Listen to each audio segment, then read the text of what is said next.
মানুষ যখন মারা যায় তার জানাজায় যাওয়ার আগে বা জানাজা যেই আমরা বলি এ কোথায় কত সম্পদ রেখেছে, কত জায়গার মালিক ছিল, এত সম্পদ ছিল, এ কি করেছে কি না করেছে, এরপরে এর এক সন্তান রয়েছে বিদেশে, আরেক সন্তান মালয়েশিয়া, সৌদি আরবে, এখন আসেনি, আসবে, ইত্যাদি ইত্যাদি কথা আমরা সবাই বলে থাকি, ঠিক কিনা বলুন? এটা বাস্তব না? এটা বাস্তব। কিন্তু নবীজি বলেছেন দুনিয়ার মানুষ মারা গেলে তার ভাইয়েরা বোনেরা অন্য মানুষরা বলে এ কত সম্পদ রেখেছে তার হিসাব করে, এর কয়জন সন্তান তার হিসাব করে, আর আল্লাহর ফেরেশতারা বলে এ তো মারা গেছে, এ কি কি আমল করেছে, আল্লাহ তাআলার সামনে আজকে সে কি আমল দেখাবে। আল্লাহু আকবার বলুন। তাহলে আমাদের চিন্তা ভাবনা, আমাদের চিন্তা চেতনা আর ফেরেশতাদের চিন্তা চেতনা এক নয়, ঠিক কিনা বলুন? সম্মানিত হাজিরিন, শর্ট সময়ে সংক্ষিপ্ত সময়ে যা বলি যারা বোঝার তারা বুঝে নেবেন, আর যারা না বোঝার তাদেরকে যদি সারাদিনও বলা হয় বোঝানো সম্ভব নয়, ঠিক কিনা বলুন? প্যারা বাবাজিরা আমার, এজন্য আমাদেরকে দুনিয়া ত্যাগ করতে হবে, এটা যেমন সত্য, সাথে সাথে দুনিয়ার প্রতি প্রেম প্রীতি ভালোবাসা ত্যাগ করতে হবে, এটা হচ্ছে ইমানদারের মূল লক্ষ্য, ঠিক কিনা বলুন?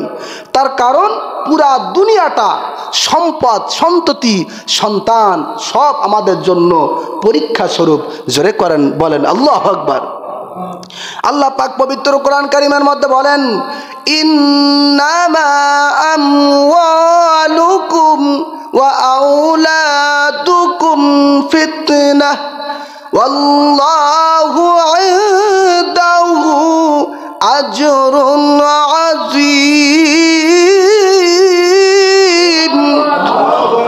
আল্লাহ পাক বলছেন বান্দা তোমাদের জন্য তোমাদের সম্পদ এবং তোমাদের সন্তানাদি সব পরীক্ষা স্বরূপ। সুবহানাল্লাহ।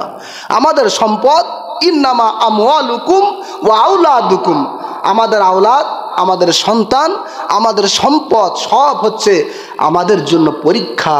জোরে বলেন সুবহানাল্লাহ। ওয়াল্লাহু ইনদাহু আজরুন আযীম। এই পরীক্ষায় যারা পাস করবে আল্লাহ পাক তাদের জন্য মহা পুরস্কার রেখে দিয়েছেন, বলেন সুবহানাল্লাহ। প্রিয় বাবাজিরা আমার, কেমন পরীক্ষা একটু ব্যাখ্যা আপনাদেরকে বোঝাই। আপনার আমার সন্তান, আপনার আমার সম্পদ, সম্পদের মায়া, সন্তানের মায়া আমাদের কলিজার মধ্যে আছে না নাই? একটু জোরে বলেন আছে না নাই? সম্পদ যদি নষ্ট হয়ে যায় আমরা চুপ করে বসে থাকতে পারি না, বরং সম্পদের পিছনে ছুটি, সম্পদের পিছনে ঘুরি। অপরদিকে নামাজের সময় হয়, আজান দেয়, একামত হয়, সম্পদের পিছনে আমরা ঘুরতে থাকি, নামাজ হয়ে যায়, ওয়াক্ত শেষ হয়ে যায়, তারপরও আমরা নামাজের দিকে খেয়াল থাকে না, ঠিক কি না? কারণ কি? সম্পদ শেষ হয়ে যাচ্ছে। মনে করেন এখন বিশাল বন্যা, বন্যাতে ঘের সব ডুবে তছনছ হয়ে গেছে। এখন ব্যক্তিটি নেটের জাল আর কি বলে আপনার ওই যে দা, কুরুল, খন্তা যা আছে সব কিছু নিয়ে ওই ঘেরের মাঝখানে আল দিচ্ছে, মাছ যাতে না যেতে পারে ঘেরাও করতেছে। অপর দিকে জোহরের নামাজ হয়ে যাচ্ছে, জোহর গেল, আসর গেল, মাগরিবের সময় এসে তাও নামাজে আসে না নাই। এটা জোরে বলেন সম্পদের মায়াই কিনা? জোরে বলেন। সম্পদ যদি না থাকতো তাকে ওই ঘেরে যাওয়া লাগতো না, ঘেরাও করা লাগতো না, মাছ ধরা লাগতো না, বরং সম্পদ না থাকলে ঠিকই মসজিদে এসে নামাজ আদায় করতো, ঠিক কিনা বলুন? অনুরূপভাবে আপনার সন্তান অসুস্থ, এখন এর হাসপাতালে নিয়ে যেতে হবে, আপনি যাচ্ছেন তো যাচ্ছেন, দিনের পর দিন হাসপাতালের বারান্দায় ঘুরতেছেন, অপরদিকে নামাজের সময় হয়ে যাচ্ছে, নামাজের কোনো খবর নাই, বরং আপনি আর আমি সন্তানের পিছনে ঘোরাঘুরি করি, ঠিক কিনা বলেন? এটা একেবারে সমাজের বাস্তব চিত্র। আল্লাহ পাক বলছেন এই সম্পদ আর সন্তান হচ্ছে তোমাদের জন্য পরীক্ষা। পরীক্ষায় যারা ফেল করবে তাদের তো শেষ, আর যারা পরীক্ষায় পাস করবে আল্লাহু ইনদাহু আজরুন আযীম, তাদের জন্য আমি আল্লাহ পাক মহা পুরস্কার দান করেছি। সুবহানাল্লাহ। যদি এমন হতো আজানের সময় হয়েছে, কোথায় ঘের, কোথায় সন্তান সব কিছু ফেলে রেখে আমার প্রভুর ডাকে সাড়া দিয়ে মসজিদে এসে নামাজ আদায় করব। আল্লাহ পাক খুশি হয়ে সন্তানের অসুস্থ শরীরটাকে মুহূর্তের মধ্যে ভালো করে দিতে পারতেন কিনা? একটু জোরে বলুন, পারতেন কিনা? যদি এমন হতো যে আমি আমার ঘের সব ফেলে রেখে আমি মসজিদে নামাজে এসেছি, ওই আমার যে মাছগুলো চলে গেছে, অপর দিক থেকে পানি কমে গেছে, ওই পানি কমে যাওয়ার আগেই অন্য ঘেরের মাছ এসে আল্লাহ পাক আমার ইবাদতে খুশি হয়ে আমার ঘের ভরপুর করে দিয়েছেন। সুবহানাল্লাহ। কি এটা কি সম্ভব হয় না? হয় না বলেন? আমার ঘেরে ভেটকি মাছ আমি কখনো ছাড়ি নাই, তারপরে বন্যা যখন হয়ে যায় পরে দেখা যায় জাল নিয়ে ছুটতে হয়, তার কারণ ঘেরের মধ্যে ভেটকি মাছ এসেছে, মাছ ধরতে হবে। দিয়েছেন কে? জোরে বলেন।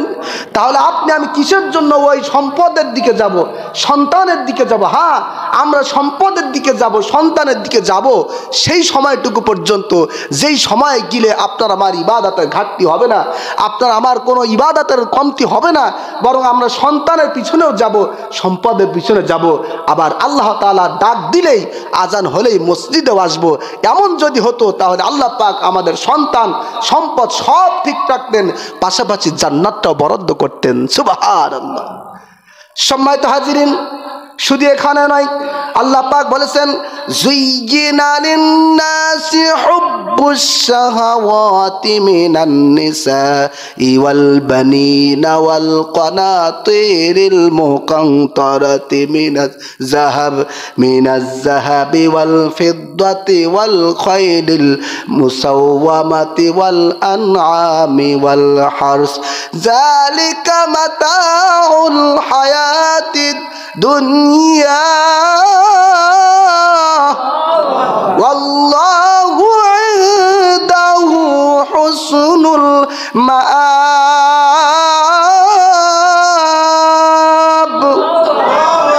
আল্লাহ পাক বলছেন যুয়্যিনা লিন-নাসি হুব্বুশ শাহাওয়াতি মিনান নিসা। আমার প্রিয় মুসল্লিয়ানে کرام, ভালোভাবে বুঝবেন, আল্লাহ পাক বলছেন মানুষ, আমার বান্দারা, তোমাদের জন্য পরীক্ষা স্বরূপ তোমাদের স্ত্রী, তোমাদের সন্তান সন্ততি, তোমাদের মাল সম্পদ, তোমাদের স্বর্ণরৌপ্য, তোমাদের গবাদি পশু, আকর্ষণীয় ঘোড়া, তোমাদের এমনকি তোমাদের ক্ষেত খামারের ফল ফসল তোমাদের জন্য পরীক্ষা স্বরূপ আমি আল্লাহ পাক তোমাদের অন্তরের মধ্যে, কলিজার মধ্যে মায়া সৃষ্টি করেছি। সুবহানাল্লাহ। যারা বোঝার তারা বুঝে গিয়েছেন। আল্লাহ পাক বলছেন তোমাদের স্ত্রী, তোমাদের সন্তান সন্ততি, মিনাজ যাহাবি ওয়াল ফিদ্দা, তোমাদের স্বর্ণ রৌপ্য, তোমাদের আকর্ষণীয় ওয়ারশ বা ঘোড়া, তোমাদের গবাদি পশু, এমনকি তোমরা যে খেতে ফসল ফলাও, সেই ফল ফসল আদি সব কিছুর মায়া তোমাদের কলিজার মধ্যে আমি আল্লাহ পাক এজন্য দিয়েছি যে তোমাদের পরীক্ষা করব। বলেন সুবহানাল্লাহ। একটি উদাহরণ দেই, আপনার আমার ক্ষেতের মধ্যে যদি ভালো ফসল হয়, ভালো টমেটো যদি হয়, ভালো আলু যদি হয়, তাহলে আপনার আবার মন চাইবে কি, ভালো ফল হচ্ছে, একটু পরিচর্যা করি, একটু পানি দেই, একটু সার ছিটাই, যাতে আমার ফলটা আরও ভালো হয়। অপর দিকে নামাজের সময় হয়ে যায়, মনে করি ভালো ফল তো আরেকটু সময় দেই, এক এক করে ওয়াক্ত শেষ হয়ে যায়।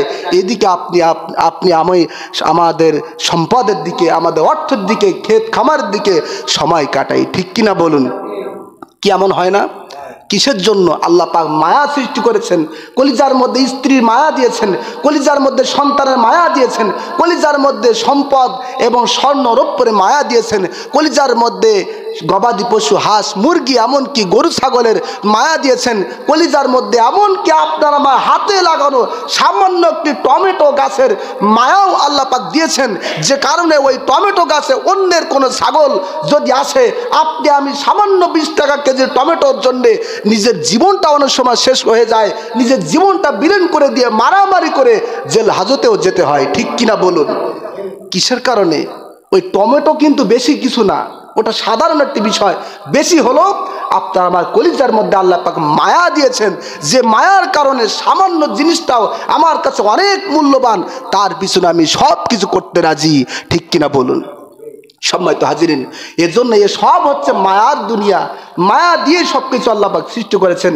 কাজে যারা এই মায়াকে প্রাধান্য দিয়ে, মায়াকে বাদ দিয়ে নয়, সন্তান সন্ততি বাদ দিয়ে নয়, সম্পদ বাদ দিয়ে নয়, ক্ষেত খামার বাদ দিয়ে নয়, সম্পদকে ছেড়ে দিয়ে নয়, বরং এই মায়াকে প্রাধান্য দিয়ে সব কিছু ঠিক রেখে যারা আল্লাহ তাআলার ইবাদতকে প্রাধান্য দিবে, আল্লাহ পাক তাদের ক্ষেত্রে বলেছেন আল্লাহু ইনদাহু আজরুন আযীম, আমি আল্লাহ পাক তাদের জন্য মহা পুরস্কার হাতে নিয়ে বসে রয়েছি।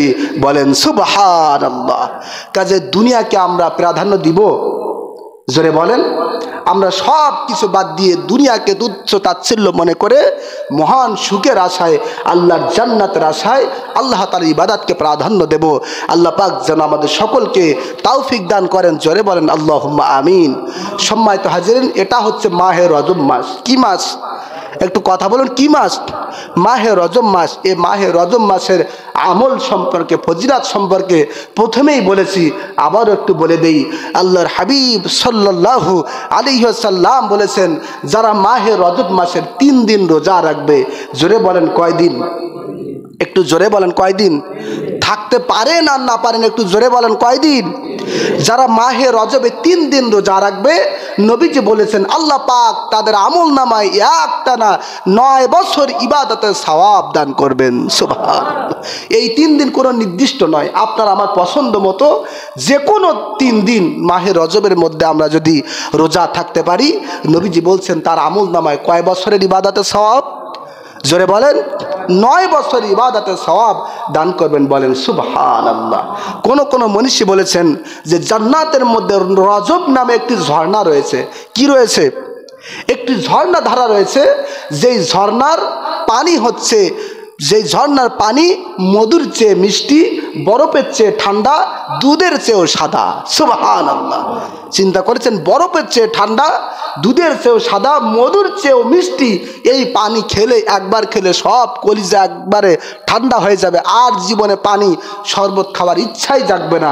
বলেন সুবহানাল্লাহ। কোন মনীষী বলেছেন যারা মাহে রজব মাসের এই রোজাগুলো রাখবে, কেবলমাত্র আল্লাহ পাক তাদেরকে ওই জান্নাতের মধ্যে এই রজব নামক জান্নাতের ঝর্ণা থেকে তাদেরকে এই পানি পান করাবেন। বলেন সুবহানাল্লাহ। কাজে আমরা সকলে চেষ্টা করব, মাহে রজব মাস এই তো শুরু হলো, এখনো বহুদিন সামনে। আপনার আমার ইচ্ছা মতো বৃহস্পতিবার, সোমবার অথবা শুক্রবার যে কোনো দিন আমরা মাহে রজবের রোজা রাখার চেষ্টা করব। আল্লাহ পাক যেন আমাদের সকলকে তৌফিক দান করেন। বলেন আল্লাহুম্মা আমিন। সম্মানিত হাজিরিন, আমরা সকলে জানি শীতের সময় আপনারা একটু দেরি করে আসেন, আপনাদেরকে উদাত্ত আহ্বান করব, আপনারা একটু আগে আগে আসবেন, তাহলে আমাদের আগে আগে আলোচনা করতে সুবিধা হবে, শেষ করতেও সুবিধা হবে। আল্লাহ পাক যেন আমাদের সকলকে পবিত্র জুমার নামাজ আদায়ের জন্য সকলের আগে ভাগে আল্লাহর ঘর মসজিদে এসে পবিত্র কোরআন এবং হাদিসের আলোচনা শোনার তৌফিক দান করেন। বলেন আল্লাহুম্মা আমিন। আমিন। ওয়া আখিরু দাওয়ানা আনিল হামদুলিল্লাহি রাব্বিল আলামিন।